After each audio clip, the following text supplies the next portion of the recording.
everyone, and welcome back to our YouTube channel, Languages Buddy. In today's video, we are going to try and help you speak English like a native speaker. There's no doubt that English is an extremely important language in today's world. It is used in business transactions, within large companies, and it is really great to have when traveling to a foreign country. As with any language, one of the most difficult aspects of learning English is correct pronunciation. This can be nearly impossible to understand through text alone. By using qualified instructors through live online study sessions, students can develop a much better grasp of pronunciation and accents. For those of you who prefer a personal touch, here at Languages Buddy, we offer one-on-one virtual study sessions. Before we continue with today's video, do consider hitting the subscribe button down below and the notification bell so you can get notified when we upload new videos. Although it's not an easy thing to achieve, there's no doubt that learning to speak English like a native speaker can have several significant benefits. For example,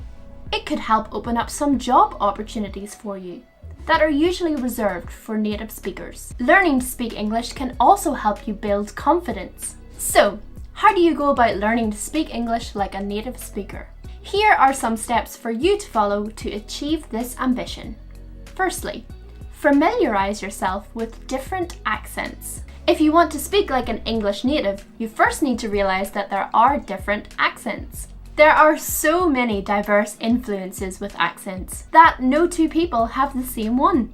And that goes for every language really, not just English. It doesn't really matter which accent you want to develop. The skill is to become accustomed to all varieties that are out there, and particularly the ones that you will come into contact with most. An important thing to remember here is that one native English speaker cannot automatically understand all other English native speakers. Some accents are a little stronger than others and can be a lot harder to understand. Familiarity is the only thing that can help you with understanding accents. And because everything starts with understanding, you must try to expose yourself to as many accents as possible when beginning your journey to try and speak like a native. Imitate.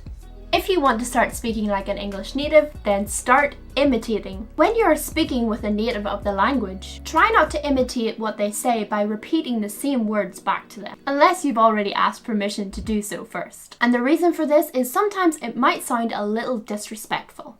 If you check first and they are happy for you to do so, then fire away. But you could also use an incredible array of online materials to copy accents. A really good tip here is to record yourself. Record yourself saying words and then listen back and see how close you were to the original pronunciation. And don't forget to hone in on the accent. That is your priority too. One more thing here. Practice by looking in the mirror and have a look at the shape of your mouth. One strong reason for speakers failing to pronounce words correctly is because they do not move their mouths in the same way that native English speakers do. And for English, you really need to move that mouth and that tongue to get those native sounds. So study how speakers use their mouth and then you do the same. Pay attention to connecting sound and rhythm. One of the biggest challenges faced by learners of English is the ability to discern what the individual words are in a full sentence. That is because no native English speaker would separate their words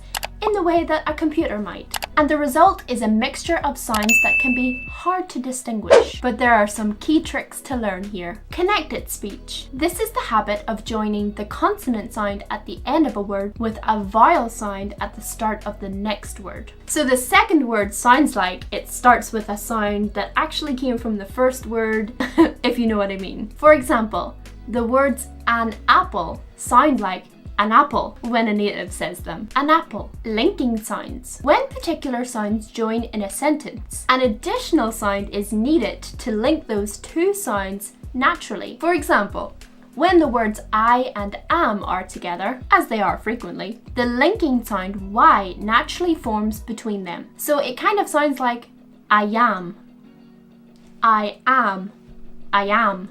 This might be tricky for a listener as they are hearing sounds that don't exist in those words. So the first step for you is to understand that this habit exists. And the second is to imitate it in your speaking. Remove sounds. When the same sound comes up against itself, the sounds join. So let's take a sentence, for example.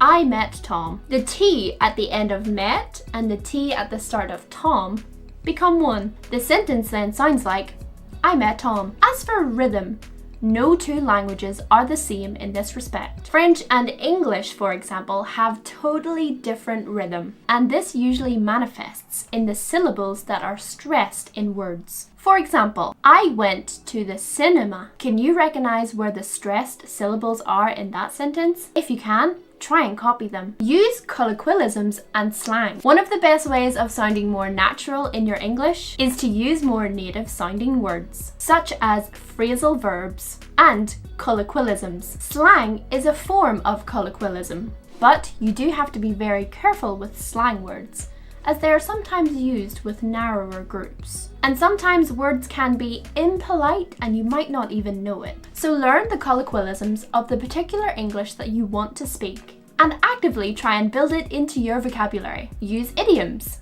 Idiomatic expressions are another way of sounding more natural in your English. But a word of warning, too many idioms will sound forced. And sometimes the idioms you learn might not be commonly used. A good example here is the expression, it's raining cats and dogs. Although every English native speaker will understand this idiom, not that many speakers would say it anymore. So it might mark you out as sounding quite unnatural if you use this one. A good tip here would be to take note of the idioms that you hear on a day-to-day basis and then use them for yourself. And there we go! 5 practical steps to help you start speaking like an English native speaker. Above all, enjoy speaking the language and have plenty of conversations with people who use it. If they are native English speakers themselves, then even better for you and your journey. We hope you enjoyed today's video and we hope that these tips will help you. Do consider hitting the subscribe button down below and the notification bell so you can get notified when we upload new videos. Don't forget you can always check out our website, LanguagezzBuddy, for more, and we can't wait to see you again next time.